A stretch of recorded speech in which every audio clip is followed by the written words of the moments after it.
We have more on that breaking news out of Hawaii, where ravaging wildfires are engulfing Maui right now. Clint Hansen of Maui Real Estate Radio recorded this drone footage of a terrifying scene as it developed through the night and into the early morning hours of this morning. Clint Hansen joins me now. He's been driving around trying to help people and bring them supplies. First of all, good for you, but what are you seeing? How bad is it? This is the worst I've ever seen any fire on the island. It does happen from time to time where we can get some inclement weather. Maui's known for good weather. It's been 180 years since we've been hit by a hurricane, but when summertime comes and things dry out and we have high winds, a perfect storm happens, and that's definitely what's been happening in the last 24 hours.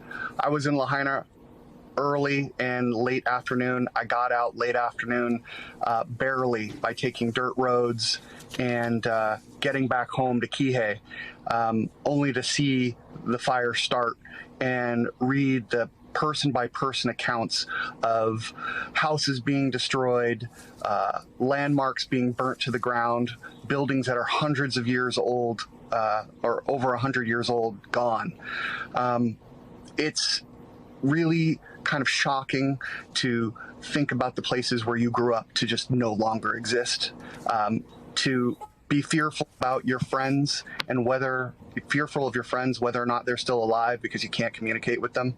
I'm watching footage of people burned alive in the streets and people panicking for their lives as they drive through flash points where if they were to step out of the car, there's very little chance of them surviving.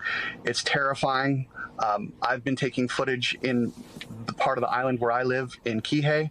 There's actually been 3 major fires on the island, and up country where my parents' family home is, there's fires all around it on Olinda. And then in Kihei, I was taking footage and giving nightly updates. Had about 5 updates through the night so people knew what was happening with the fire. Fortunately, Kihei appears to be spared at this time, but that's what they thought about Lahaina yesterday. They thought they had the fire under control, but with these winds, it whipped up real fast. People didn't have time, and we don't have the numbers, but I think complete families are gone now. People are running to the ocean to escape, jumping into it, getting rescued by the Coast Guard.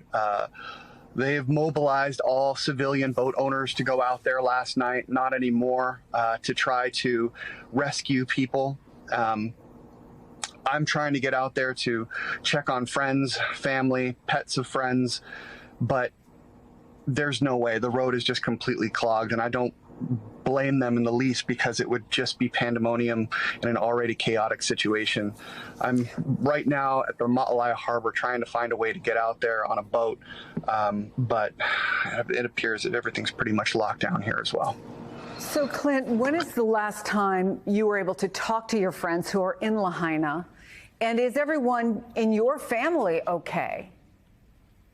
My direct family's okay. My parents are just in the mainland briefly. My wife and kids are in Kihei, away from the worst of the danger. And like I mentioned, the fire has changed direction in Kihei and doesn't appear to be going to be a problem. But obviously, with those multiple hotspots of the most recent video, if they start up again, it could be just as bad as Lahaina.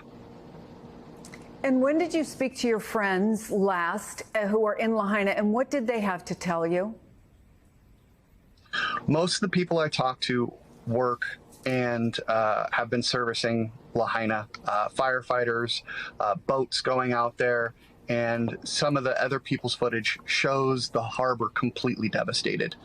I mean, it's gone. I don't know how a boat can burn when it's sitting on the water, but that just shows the severity of how fast and hot it came.